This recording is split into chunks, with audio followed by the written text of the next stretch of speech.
This is D, and Less Stress for Life. That's what's up. On April 12, 2017, it is reported that Justice Sheila Abdul Salam committed suicide by drowning herself in the Hudson River. I'll be honest with you, my brother, my sister. As soon as I heard this, all I could come up with was one thing: conspiracy. Listen to this. Individuals 65 years of age and older, this is according to the Centers for Disease Control and Prevention, don't even have suicide on the top 10 list of causes of death. Once again, conspiracy. Added to that, females, in comparison to males, commit suicide at far lower numbers. Conspiracy. African Americans, of all the groups in America, commit suicide the least. Conspiracy. Added to that, the higher the education, the lower the risk of suicide. Conspiracy. And the very last thing, the higher the income, the lower the risk of suicide. Conspiracy. Until I considered a few more factors.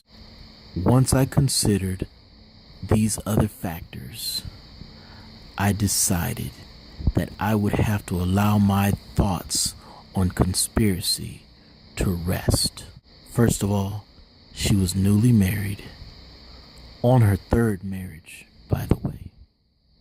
And I'm not blaming the husband. I'm not blaming the first or the second husband either. But marriage is stressful.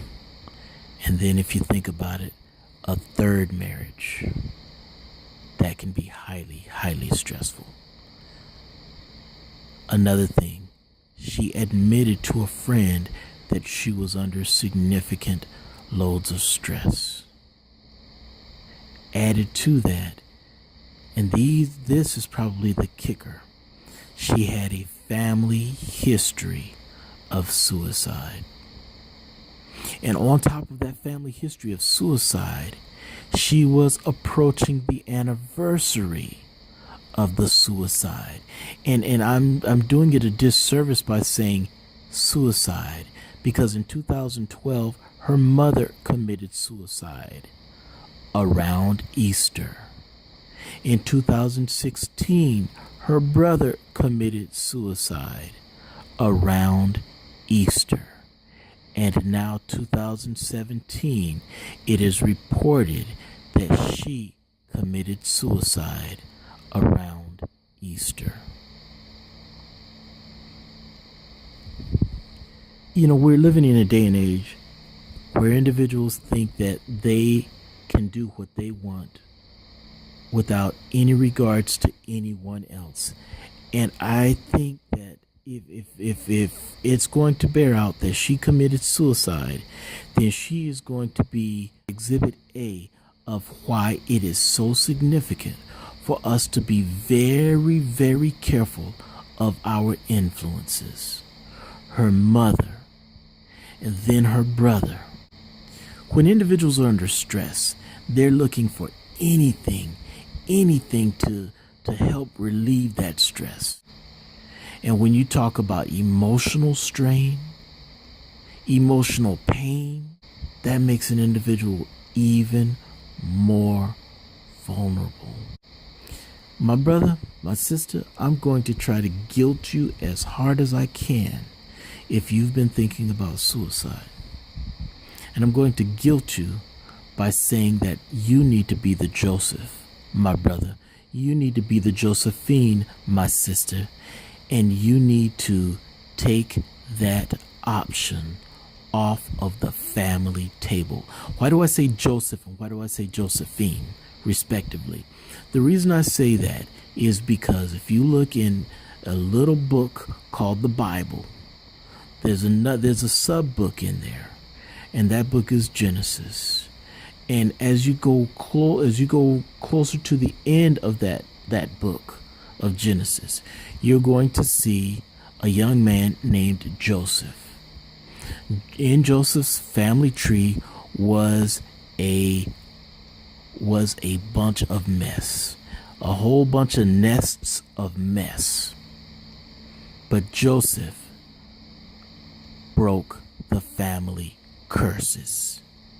And I ask you, my brother Joseph, I ask you, my sister Josephine, to be the one to break the family curse. Just because it is in your family does not mean that it needs to remain in your family. You can stop the family curse. And by the way, it doesn't just have to be suicide. Whatever perversion or perplexity is in your family history, your family tree, you can be the one. By the way, there are many other books, sub-books in that beautiful black book called the Bible that you need to check into. And hopefully they can give you some guidance, some instruction, some strength so that you can forge ahead into much brighter paths.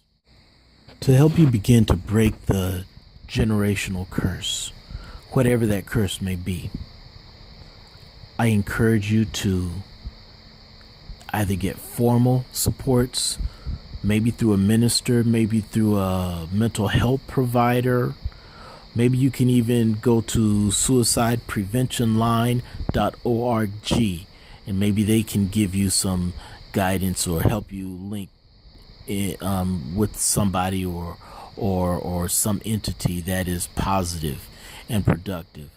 I want to also give you 1-800-273-8255. That's Suicide Prevention Line. It doesn't just have to be those, and I don't want you to just leave it at one or two things. Put as many resources as possible in place. If you have a solid spouse, talk to your spouse. Unfortunately, husbands and wives can find themselves to be adversaries. Stop being adversaries. Be each other's best friends. Not your only friends, but be each other's best friends. Talk to each other about stuff. And don't be using it against each other. Also, if you have some reliable relatives, talk with them. If you really have some faithful friends, link with them. Talk with them. But make sure that these faithful friends are truly trustworthy too. For anyone who's hurting, please remember that there are better options than suicide. That's all we got for now. This is D, and Less Stress for Life. That's what's up. Peace.